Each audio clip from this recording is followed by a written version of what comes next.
요거는 피규어라는 회사에서 만든 휴머노이드 로봇이라는 겁니다. 휴머노이드 로봇. 일단 휴머노이드 로봇이 뭐냐 하면 간단하게 말씀드려서 사람처럼 생긴 로봇을 휴머노이드 로봇이라고 하는 거예요. 선생님들 요새 뭐 피지컬 AI 이런 거 들어보셨나요 혹시? 뉴스에서 올해는 뭐 피지컬 AI의 시대다 뭐 이런 얘기 한 번쯤 들어보셨을 것 같은데, 피지컬 AI라는 게 간단하게 얘기하면 똑같이 AI인데 그거를 뭔가에 실현된 형체로 만들어 놓은 거를 피지컬 AI라고 해요. 뭐 예시로는 아주 다양한데 우리 흔히 알고 있는 뭐 테슬라 이런 거 아시죠? 자율주행 자동차. 그 자동차에도 AI가 다 들어가 있을 것이고요. 그 다음에 또 한 축으로 굉장히 크게 있는 게 이 로봇입니다. 로봇. 그래서 우리가 AI를 이해할 때는 크게 두 가지 정도로 갈래를 나눠서, 카테고리를 나눠서 이해하시는 게 좋아요. 하나는 우리 사람으로 치면 뇌에 해당하는 거, 하나는 몸에 해당하는 걸로 이렇게 크게 두 가지 정도로 나눠서 생각하시면 좋습니다. 흔히 우리가 알고 있는 뇌는 챗GPT, 제미나이 이런 것들이 AI 중에서 뇌라고 생각하시면 되고, 이 몸에 해당하는 게 테슬라의 그런 자동차, 몸통 또는 이런 인간처럼 생긴 로봇, 휴머노이드 로봇이라고 생각하시면 됩니다. 그래서 그 휴머노이드 로봇에서 굉장히 잘하고 있는 회사가 우리가 방금 제가 말씀드린 테슬라. 테슬라에 이제 옵티머스라는 휴머노이드 로봇이 있습니다. 그리고 제가 이제 보여드릴 피규어, 여기는 영국 회사인데 이 피규어라는 회사도 굉장히 잘하고, 그리고 우리나라 현대자동차에서도 보스턴 다이나믹스라는 회사를 한 10년 전쯤에 인수를 했어요. 그래서 지금 그 현대자동차가 만드는 로봇도 전 세계에서 가장 뛰어난 로봇 중에 하나로 인정을 받고 있어요. 지금 보여드릴 이 피규어라는 휴머노이드 로봇은 피규어라는 회사가 몸통을 만들고 여기에는 뇌에는 챗 GPT가 들어가 있습니다. 챗 GPT가. 영상 길이가 약간 긴데 한번 쭉 보고 다시 한번 말씀 나눠보도록 하겠습니다.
자, 어떠셨어요?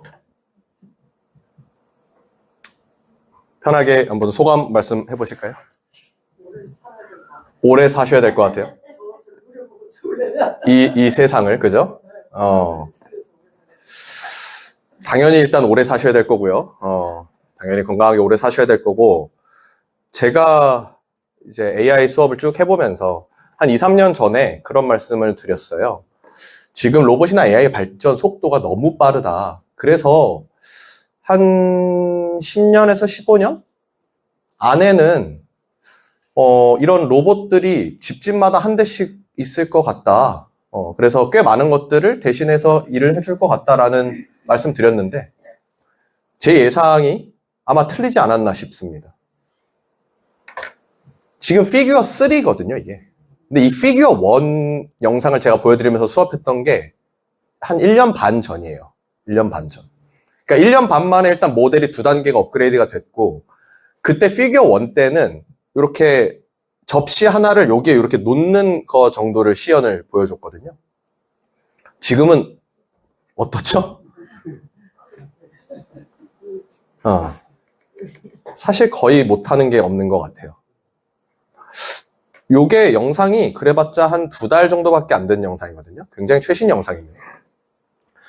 제가 집에서 저녁에 혼자 이 영상을 보는데 저는 웬만하면 제가 AI 수업을 하면서 AI의 긍정적인 면들을 많이 보여드리려고 노력을 많이 합니다.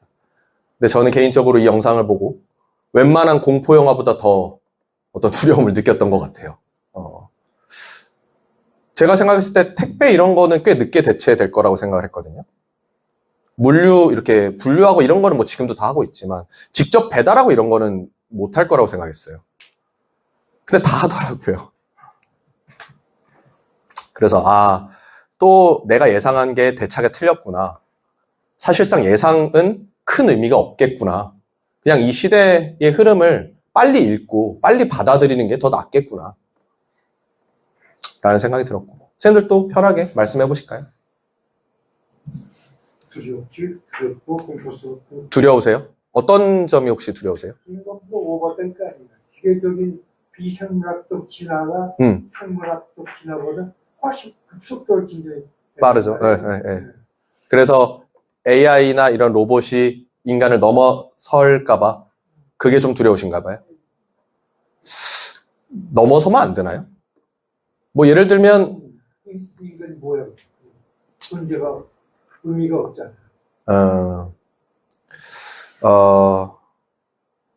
꼭 가치를 창출해야만 인간의 존재가 의미가 있나요?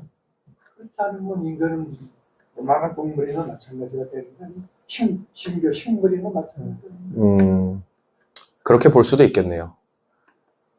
근데 요새 이제 꽤 많은 AI 과학자들이나 뭐 미래학자들이 이제 뭐 이런저런 예측을 막 내놓고 있는데 지금처럼 이렇게 발전이 가면 선생님 말씀하신 대로 가치를 창출하는 데 있어서는 인간이 할 일이 꽤 많이 없어질 거라고 예측을 하고 있습니다. 그러면 사람은 도대체 뭘 해야 하나? 지금 뭐 다들 고민 중인데 노는 거? 그리고 그냥 생활하는 거? 그걸 그냥 하라고 하더라고요.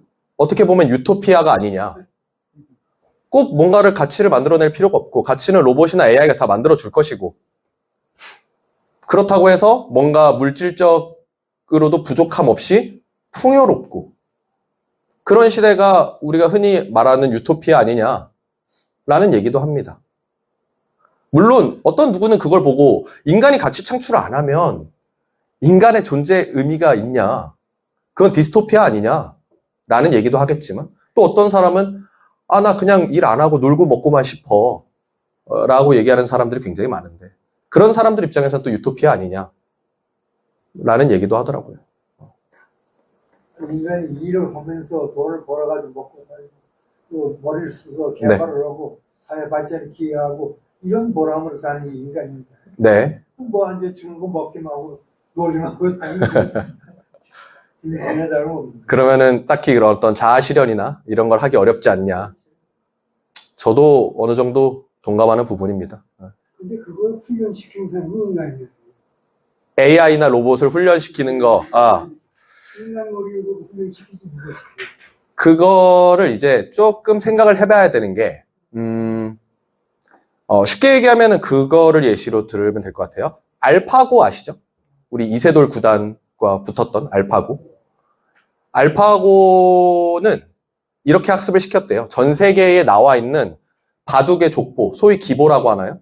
그 기보를 있는 거 없는 거 싹 다 긁어 모아서 알파고한테 다 학습을 시켰대요.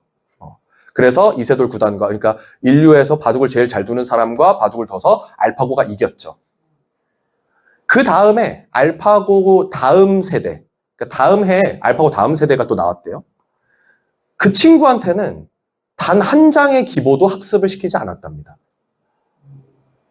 그냥 바둑의 아주 기초적인 룰만 학습을 시켰대요.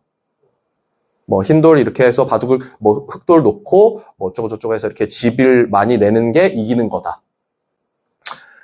그 기본적인 룰만 가지고 얘는 자기를 하나 더 복제를 해서 계속 두는 거예요, 바둑을. 근데 그 계속이라는 게 사람으로 치면 이거 한 판 두는데 20분, 1시간, 뭐, 막 4, 5시간도 걸리지 않습니까? 그러니까 인간은 평생의 바둑만 둬도 둘 수 있는 판이 꽤 한정적이었나 봐요. 근데 이 친구는 굉장히 빠르잖아요. 그리고 시간의 개념이 인간과 다르게 흐른다고요. 그러니까 3달, 4달 만에 몇 천만 판을 뒀다는 겁니다, 바둑을. 그래서 이 전 세대, 이세돌 구단을 이겼던 그 알파고와 붙어서 100판을 둬서 100판을 다 이겼대요. 그러니까 이 친구는 학습을 시켰죠. 뭘? 바둑의 기본 룰은. 그 다음부턴 혼자 공부했죠. 스스로 연상. 그렇죠. 스스로 학습했죠. 스스로 학습해서 이전에 인간이 만들어 놓은 바둑 족보를 다 학습한 그 이전 모델을 이겼죠.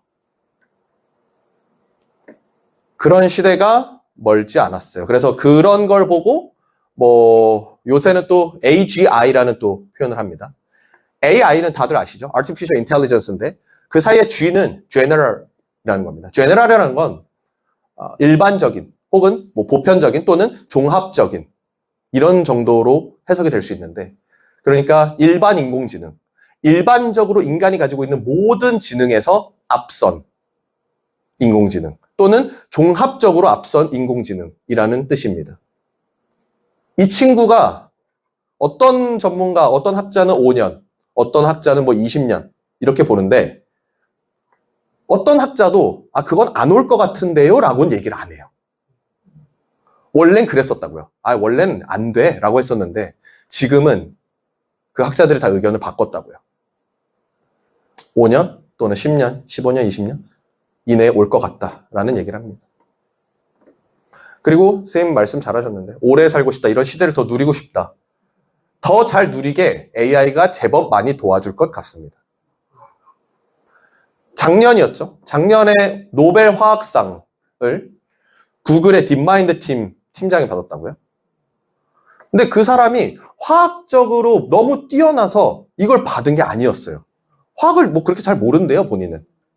근데 노벨 화학상을 받았다고요. 이유를 보니까 그 알파폴드라고, 그러니까 단백질 구조를 뭐 인간이 막 연구를 하나 봐요. 근데 그 단백질 구조를 연구하는 데 있어서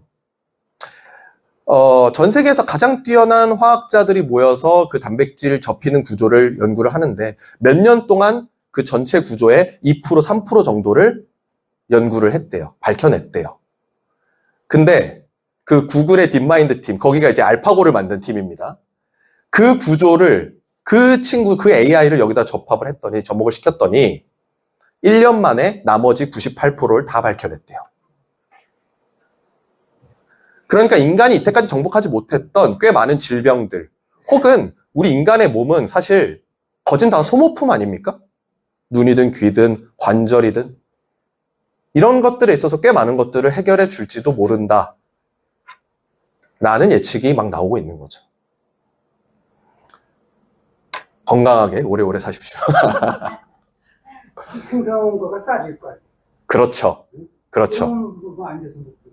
네? 앉아서 일 안 해도 먹고 살아. 맞아요. 아까 제가 말씀드린 겁니다. 그래서 AI나 로봇이 인간의 생산성보다는 당연히 훨씬 뛰어나지 않겠습니까? 그 훨씬 뛰어나다는 건 뭐냐면 원래는 그러니까 돈을 푸는 속도와 물건을 만드는 속도, 이게 얼추 비슷한데 돈을 푸는 속도가 조금 더 빠르니까 물가가 조금씩 오르는 거 아닙니까? 물건의 가격이. 근데 물건을 만드는 그 효율이 극단적으로 올라간다라면, 그러면 돈을 아무리 빨리 풀어도 물건의 가격이 엄청 빨리 떨어질 가능성이 높습니다. 그게 바로 물질의 풍요죠. 아까 제가 말씀드렸던. 굳이 일을 하지 않아도. 근데 이런 AI나 로봇을 만들고 있는 기업 혹은 지식을 가지고 있는 기업들은 아주 극소수죠. 선생님들이 그냥 지금 바로 머릿속으로 떠올리실 수도 있을 정도로 극소수잖아요. 그렇게 되면 어떻게 되냐? 그 몇 개의 기업, 몇 개의 사람한테 그런 부와 권력이 너무 많이 집중될 수 있다는 얘기죠. 그러면 양극화가 우리가 생각했던 것보다 훨씬 심해질 수도 있다. 그러니까 그게 극단적으로 가서 거의 황제 시스템까지도 갈 수도 있다. 라고 예측들을 하고 있어요. 그렇게 되면 법으로 규제하는 게 법으로 규제. 그렇죠. 그게 이제 민주주의의 힘일지도 모르는데, 모르겠습니다. 어떻게 될지. 저도 언제 대체될지 모르겠어가지고, 지금 바들바들 떨면서 대체 안 되려고 아둥바둥 이렇게 살고 있는데, 언제 대체될지 모르겠습니다. 뭐, 아무튼, 로봇의 발전이 여기까지 왔다. 그리고 아마 올해 그렇게 우리나라에 왔던 그 엔비디아 CEO 젠슨 황이나 아니면 뭐 일론 머스크 혹은 뭐 오픈 AI의 수장인 샘 알트만 등등의 사람들이 올해가 이제 피지컬 AI가 정말 만개하는 그런 시대, 그런 해가 될 거라고 해요. AI도 마찬가지고. 그래서 저도 지금 나름대로 매일 공부하는데 이 따라가기가 참 너무 어렵습니다. 근데 네. AI가 지식적인 거는 네. 물론 훨씬 뛰어나겠죠. 지혜는 인간입니다. 네, 네. 지혜를 지식적인 부분은 AI가 인간을 넘어설 거지만 지혜라는 카테고리에선 그것도 AI가 커버할 수 있을까요? AI가 커버할 수 있을까? 모르겠네요. 그 지혜를 어떻게 정의할까 또 굉장히 어려운 부분인 것 같고, 만약에 지혜라는 걸 문제 해결 능력이라고 가정을 한다면, 그렇게 정의를 하면은 AI가 꽤 많은 부분에선 이미 넘어섰는지도 모르겠고요. 창조적인 창조. 지금 선생님들한테 제가 수업을 드릴 것들을 통틀어서 Generative AI라고 하거든요. 생성형 AI. 챗GPT든 제미나이든 혹은 뭐 수노나 뭐 이런 걸로 다 노래도 만들어 볼 거고 영상도 만들어 볼 거고. 생성형이라는 건 없던 걸 만들어낸다는 얘기예요. 그게 창조 아닌가요? 네. 그런 부분에서도 이미 AI가 너무 많이 들어와서 선생님들이 만드시다 보면 느끼실 거예요, 많이. 제 수업을 다 들어보시면, 야, 이거 도대체 AI가 안 들어올 수 있는 부분이 뭐지? 라는 그런 고민을 하게 되실 겁니다. 저도 마찬가지로 매일 하고 있고. 근데 몇 년째 하고 있는데 답은 못 찾았어요.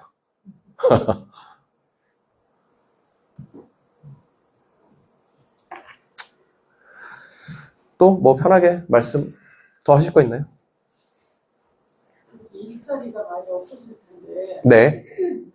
그러면 그런 안 되는 그런 기업에서 네. 먹여 살려야 되나? 네. 어떻게 아마 그럴 거라고 예상하고 있어요. 그러니까 소위 배급제죠. 네. 아마 그렇게 될 가능성이 높다라고 예측을 하고 있습니다. 네. 오히려 더 풍족해질지도 모릅니다. 네. 굶어 죽는 게 아니라. 네. 모르겠습니다. 저도 어떻게 될지. 아까 말씀드렸지만 예측하는 거는 별 의미가 없어요. 진짜로. 한 10년 전, 15년 전쯤에 AI에서 가장 그러니까 유명하다라는 그 전 세계 학자들이 예측했던 것 중에 하나가 블루 칼라가 먼저 대체될 가능성이 매우 높다. 이런 창작, 예술, 예체능이나 화이트 칼라가 그거보다 더 늦게 대체될 거다라고 예측했지만 뭐 당연히 다들 아시지만 대체가 틀렸습니다. 블루 칼라도 되지만 화이트 칼라가 더 먼저 되고 있어요, 지금. 지금 전 세계에서 가장 뛰어나다라는 뭐 애플, 마이크로소프트, 뭐 메타, 구글 이런 기업에서 4, 5년 전까지만 해도 가장 잘 나갔던 직업인 코딩 개발자들을 수십만 명씩 해고하고 있다고요. 근데 거기에서 일하고 있는 사람들은 전 세계에서 개발자 중에 굉장히 상위 개발자들 아니겠습니까? 전 세계 최고 기업에서 일을 하고 있는데 거기부터 먼저 잘리고 있다고요. 예측은 큰 의미가 없다고요. 지금을 살되 너무 먼 미래를 예측하지 말고 한 발짝 혹은 반 발짝 정도 예측을 하면서 그거를 빨리 따라가려고 노력하는 게 더 좋을 것 같습니다. 자, 그러면 또 수업을 더 나가보도록 하겠습니다.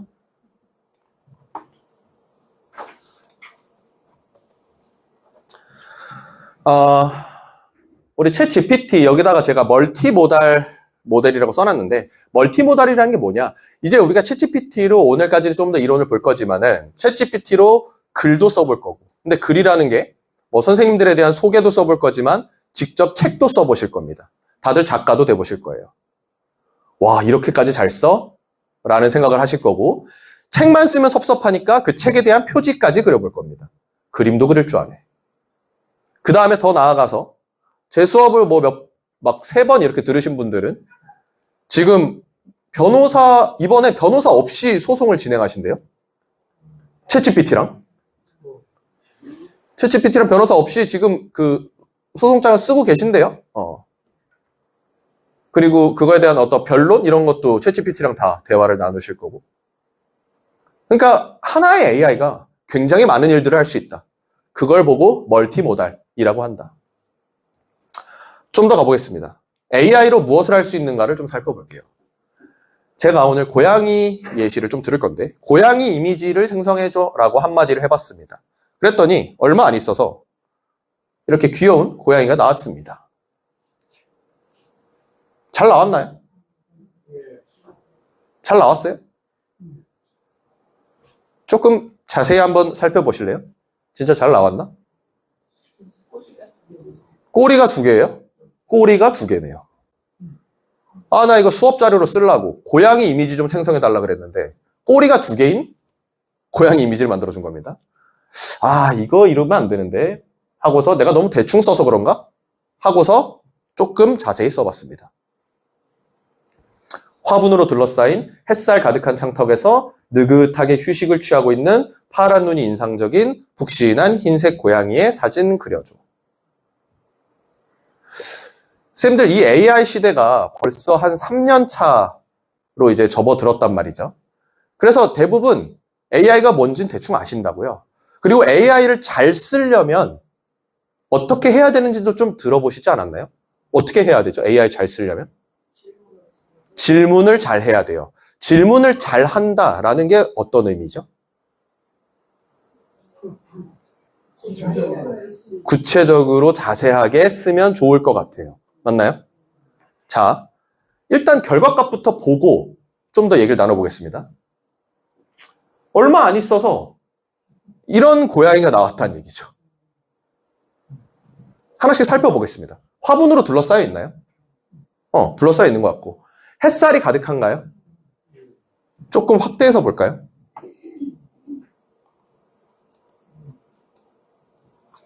이 털 한 가닥 한 가닥 표현이 굉장히 세밀하고 거기에 이제 햇살이 촥 내려앉는 그 모습이 보이고 느긋하게 휴식을 취하고 있나요?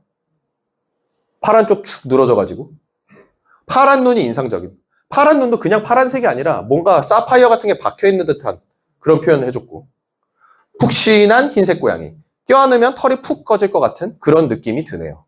맞나요? 흰색 고양이의 사진 그려줘. 선생님들께 제가 선생님들이 원하시는 고양이 이미지를 잘 써서 그려달라고 해보세요 라고 하면 이런 식으로 쓰실 수 있겠어요? 조금 어려우실 것 같습니다. 저도 많이 연습하고 이렇게 된 거겠죠. 그러면 제가 매번 듣는 질문이 있습니다. 이 AI 시대에 AI를 잘 쓰려면 어떻게 해야 됩니까? 그럼 저는 이 질문에 항상 같은 답변을 드립니다. 제가 뭐라고 할까요? AI를 잘 쓰려면 어떻게 해야 됩니까? 저는 항상 같은 답변. 뭐라고 할까요? 네? 자꾸 해보라고. 그것도 정답인데 그것도 정답이 맞습니다. 그거 정답 맞아요. 근데 제가 그렇게는 안 합니다. 그거보다 조금 더 본질적인 얘기를 하나 합니다. 네? 질문을 잘해라. 맞죠? 질문을 잘 하려면 어떻게 해야 되죠? 질문을 잘 하려면 어떻게 해야 돼요?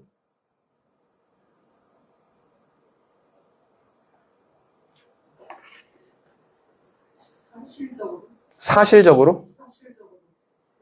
구체적으로? 맞아요. 구체적으로 세세하게 쓰면 좋을 것 같아요. 그럼 좋은 질문이 될 것 같아요. 그러면 구체적으로 세세하게 내가 질문을 쓰려면 내가 뭘 하면 좋을까요? 책을 많이 읽어야죠. 맞습니다. 맞습니다. 저는 항상 똑같은 답변을 드려요. AR 잘 쓰려면 어떻게 해야 됩니까? 독서를 많이 하셔야 됩니다. 항상 같은 답변을 드립니다. 내가 많이 읽고, 많이 쓰고, 많이 말을 해봐야 그래야 좋은 질문도 나옵니다. 하나 더 플러스. 독서가 좋은 점이 뭐냐면 내가 질문을 한다라는 건 내가 뭐가 궁금하다는 얘기 같습니다. 맞나요? 내가 뭐가 궁금해야 질문을 하지 않나요? 내가 궁금한 게 있으려면 어떻게 해야 될까요? 뭘 좀 알아야 됩니다. 뭘 좀 알고 뭘 좀 읽어야 그래야 내가 궁금한 게 생겨요. 그러니까 독서라는 것이 내가 궁금한 거를 만들게도 해주고 내가 궁금한 게 생겼을 때 전달하는 능력도 키워줍니다. 그러니까 부디 좋은 것들을 많이 읽고 쓰고 말하세요. 그게 AI 시대의 제 생각에는 가장 본질입니다. 자, 어쨌든 제가 이렇게 구체적으로 좀 썼더니 꽤 그럴싸한 자료가 나왔다는 얘기죠. 그래서 제가 욕심이 좀 생긴 겁니다. 한 번 더 가보는 거죠. 꽃이 만발한 화려한 정원에서 펄럭이는 나비를 쫓는 장난기 가득한 얼룩 고양이의 일러스트 그려줘. 제가 이전 프롬프트에는 사진 그려줘라고 했어요. 근데 이번엔 일러스트 그려줘라고 표현했습니다. 일러스트라는 건 뭐냐면 쉽게 얘기해서 약간의 컴퓨터 그래픽이 들어간 그런 그림이라고 생각하시면 됩니다. 그랬더니 어떤 결과물이 나왔냐? 이런 결과물이 나왔다는 겁니다. 이 전 그림과는 화풍이 전혀 다르죠. 꽃이 만발해 있나요? 꽃이 만발해 있어요? 정원이 화려한가요? 너무 화려해가지고 여기 돌도 다 형형색색입니다. 펄럭이는 나비도 펄럭이고 있는 것 같고 장난기 가득한 얼룩 고양이의 일러스트 그려줘. 여기서 또 본질이 하나 나옵니다. 이 AI라는 친구는요. 할 줄 아는 게 너무 많습니다. 아는 것도 많고 할 줄 아는 게 너무 많아요. 그런데 우리가 얘한테 맨날 사진 그려줘, 사진 그려줘, 사진 그려줘만 하면 얘는 사진밖에 못 그리는 친구가 됩니다. 근데 내가 어떤 예술 쪽에 저도 사실 잘 모르지만은 예술 쪽에 약간의 조예가 있어서 사진 그려줘, 어떨 때는 일러스트 그려줘, 어떨 때는 수채화 그려줘, 풍경화 그려줘, 유화 그려줘 라고 하면 이 친구는 다 알아듣고 다 얘기를 합니다. 왜? 할 줄 아니까. 그러니까 그런 지식을 쌓는데도 당연히 독서가 좋겠죠. 그래서 AI는요, 정말 전 세계에 있는 인터넷, 특히 인터넷에 나와 있는, 그러니까 사실 전 세계죠. 전 세계에 나와 있는 거짓 모든 정보를 다 알고 있고 할 줄 아는 게 너무너무너무 많습니다. 너무 똑똑한데 또 다르게 얘기하면 딱 나만큼만 똑똑합니다. 딱 나만큼만 똑똑해요. 그래서 선생님들 AI 챗GPT든 제미나이든 써보시고 야 그거 내가 써봤는데 그 수는 엉터리더라. 그렇게 얘기하시면 뭡니까? 오늘 다 저 빼고 얘기 안 하시기로 다 약속하셨습니까? 저 오기 전에? 수는 엉터리다 얘기하는 건 뭐예요?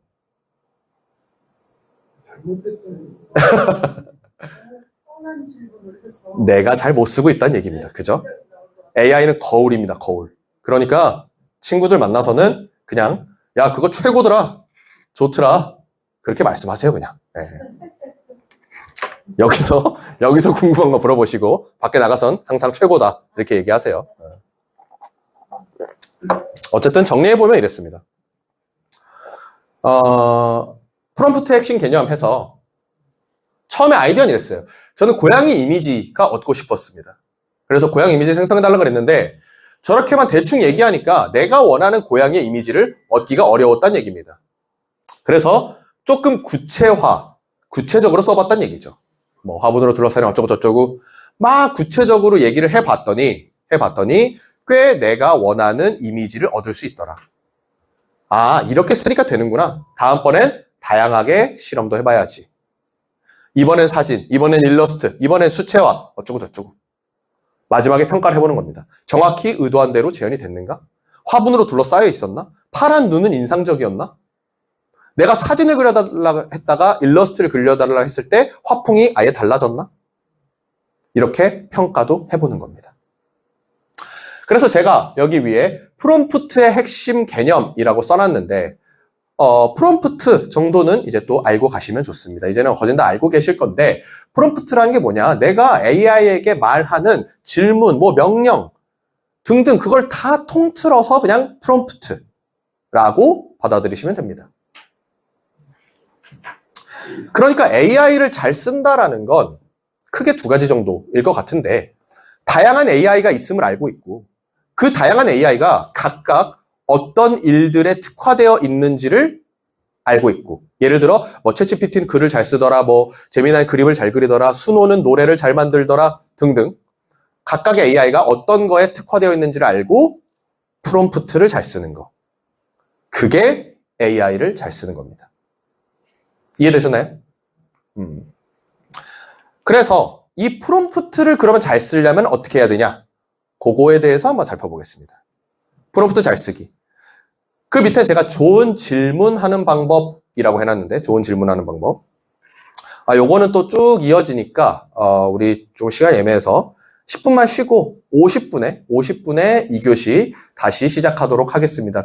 저번 시간에 안 오시고 오늘 처음 오신 분들은 저한테 오세요. 지금 카톡방 초대 좀 해드릴게요. 네, 10분간 쉬겠습니다.